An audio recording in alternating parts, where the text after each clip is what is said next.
还有，师父您看，弟子现在修为是几阶？哦，炼气9阶。灵河的双手并起剑指，做了一个复杂的结印，神州气息突然外涌。那现在呢？化神5阶。灵娥，你何时？灵娥做了一个晋升的手势，双手再次结印，神州气息迅速内敛。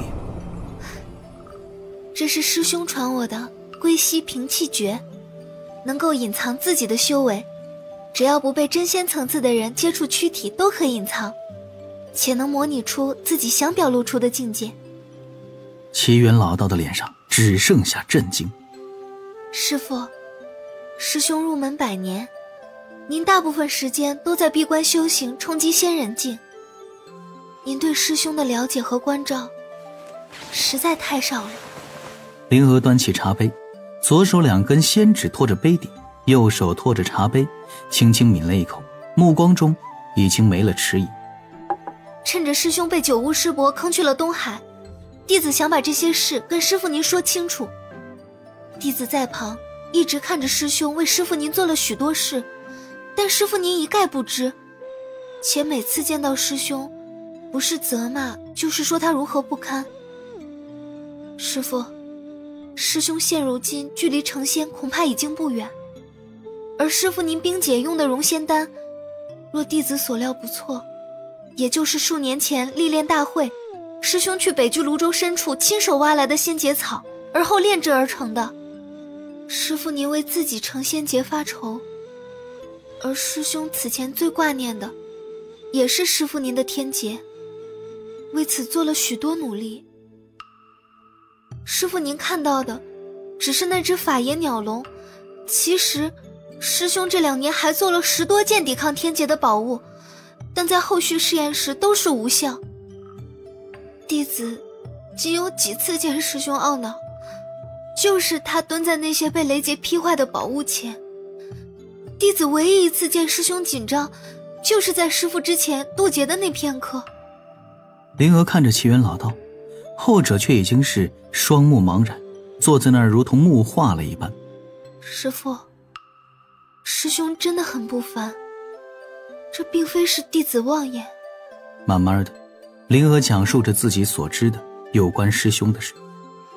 虽然因为师兄嘱咐，他也会有许多隐瞒，但却没有任何夸大的成分。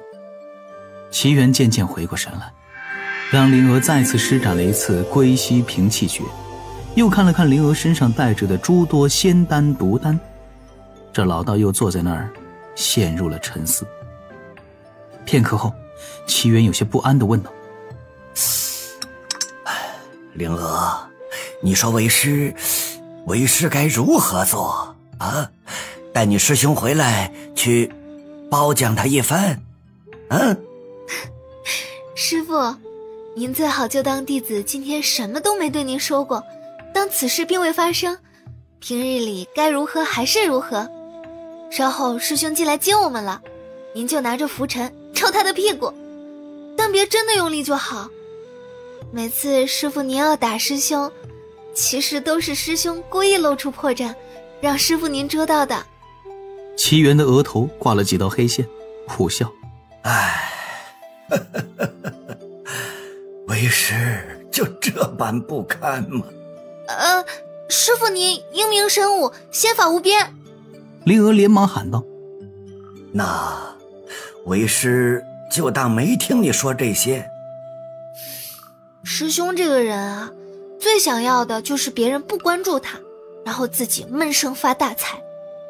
弟子现在都要在师兄面前故意表现得傻愣一些，该装糊涂装糊涂，不然啊，肯定会被他渐渐疏远。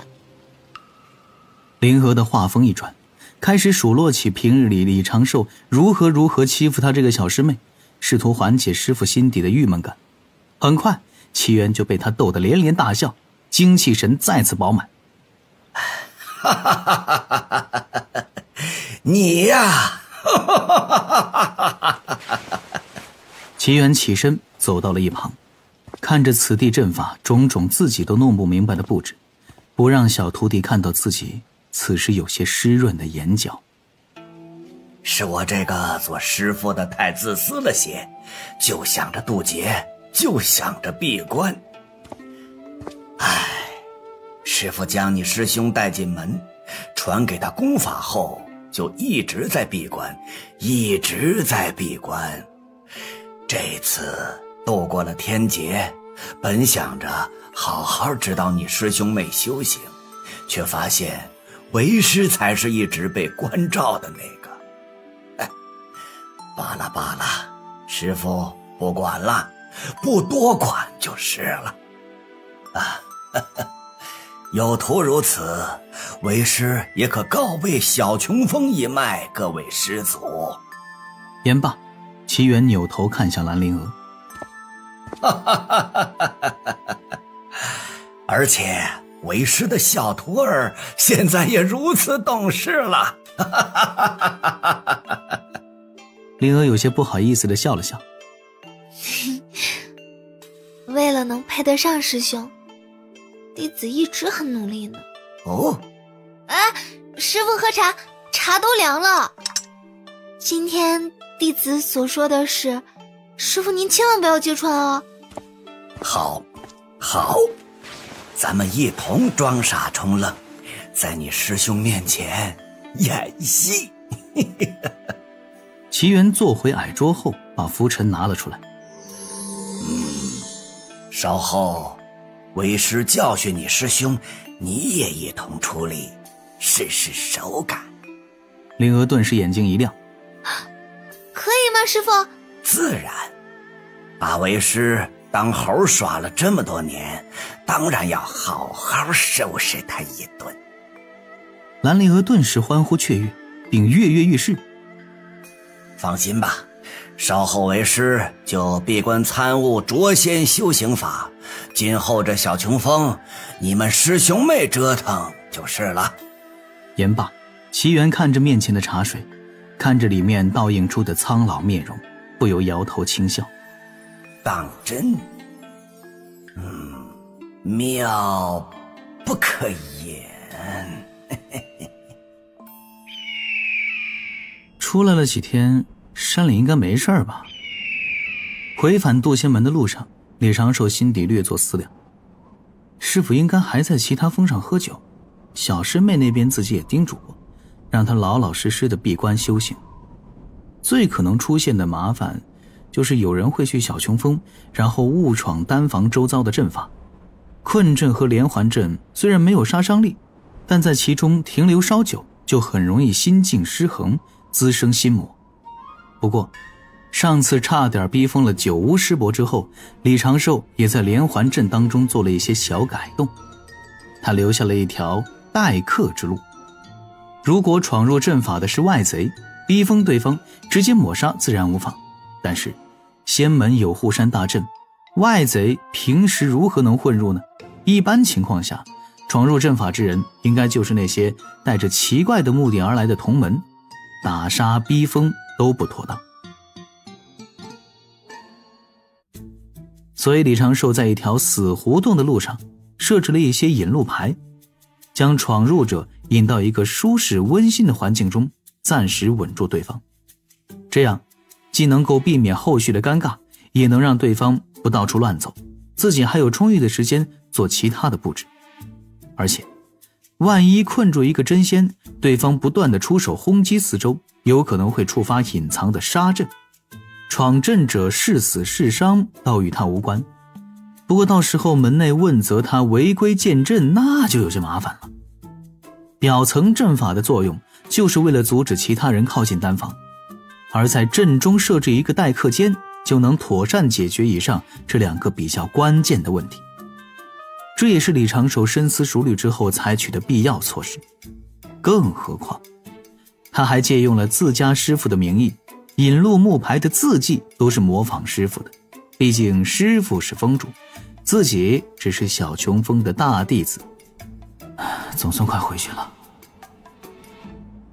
李长寿的目光扫过远处掠过的群山，计算着所剩不多的归程。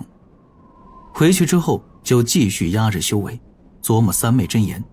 在当前这个小境界，自己如果拼上性命去压制自己自然突破的速度，应该还能再压制2年左右。2年只能够勉强让自己把3昧真言修行到入门阶段，而下次出门就是正式渡劫。话又说回来，自己该如何跟师父解释丹房和丹房周遭的连环阵呢？若师父问这个连环阵是如何布置的，那自己是不是应该跟师父袒露一些隐藏的实力呢？他自然是信得过自己师父的，但是万一师父酒后吐真言，这就罢了。师父和师妹都是自己最为亲近之人，2个人在自己这里的权限和待遇也应该持平才对。回去之后就找师父谈一谈，让师父了解自己，就了解到小师妹所知的程度吧。临近山门，这夜风倒是意外的有些温暖。回到渡仙门山门时，已经是月朗星稀，半夜时分。众人在百幡殿前解散，李长寿也跟九九师叔告别，驾云飘向小琼峰。有秦玄雅明显是想找李长寿说几句话，但是他刚刚落地就被几位师伯喊去了百幡殿中，完全没有脱身的机会。李长寿没有引起几个人的注意，就飘然而去。都说人逢喜事精神爽，他这几天收获颇丰。但是李长寿回想起自己这次东海之行，脸色很快就沉了下来。他至今都不确定当日那个龙太子为什么要选他出阵，以防自己今后再遇到那个不按套路出牌的敖乙，今后务必要远离这些远古贵族。小琼峰上静悄悄的，李长寿远远就发现自家小师妹和师父都不在各自的茅屋中。临时扫过大阵，一眼就看到了被困在阵法边缘的师父和师妹。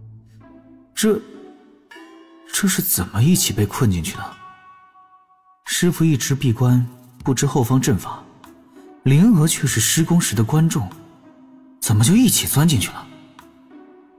莫非是觉得那儿风景不错，师徒2人一同进去喝茶看星星？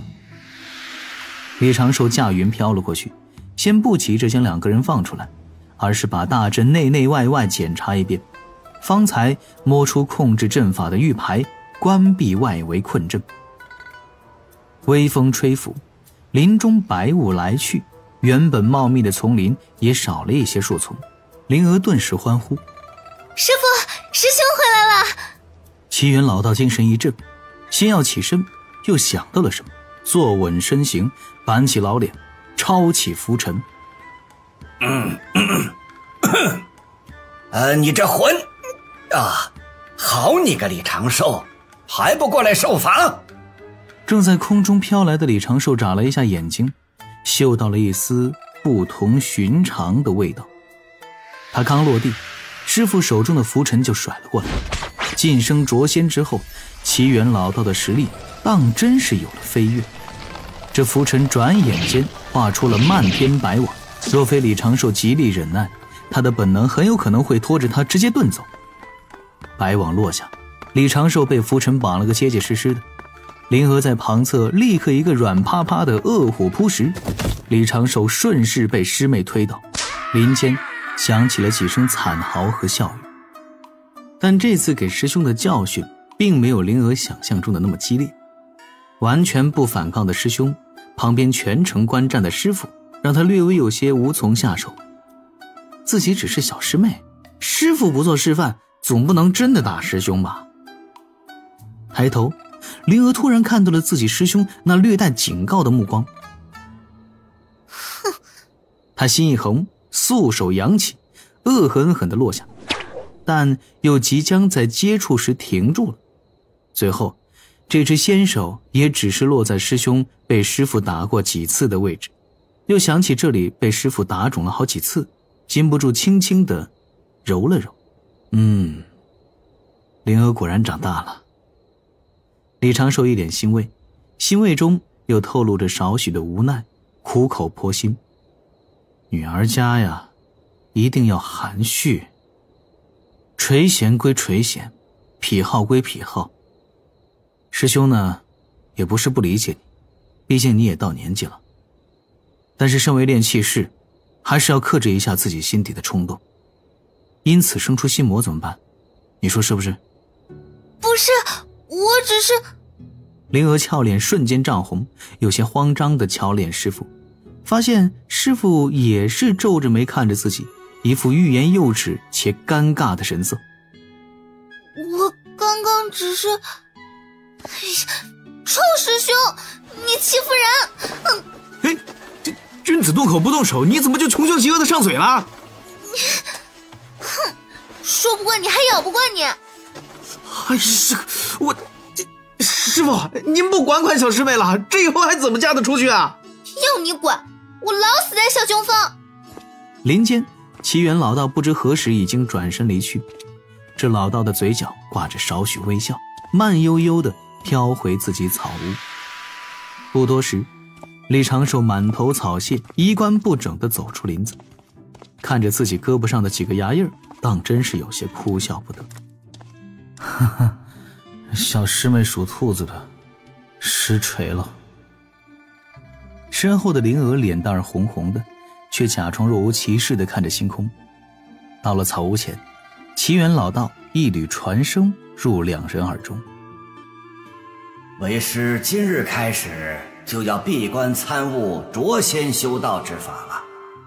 小琼峰上一应事务就由长寿你负责打理，若有要事可随时来寻为师商量。灵娥，还是要注意一下言行举止，对你师兄要有敬重之心。师傅。随后，齐元老道的草屋周遭一层层阵法亮起，已是与外部隔绝开来。李长寿转过身，目光中多有深意。你告诉师傅了？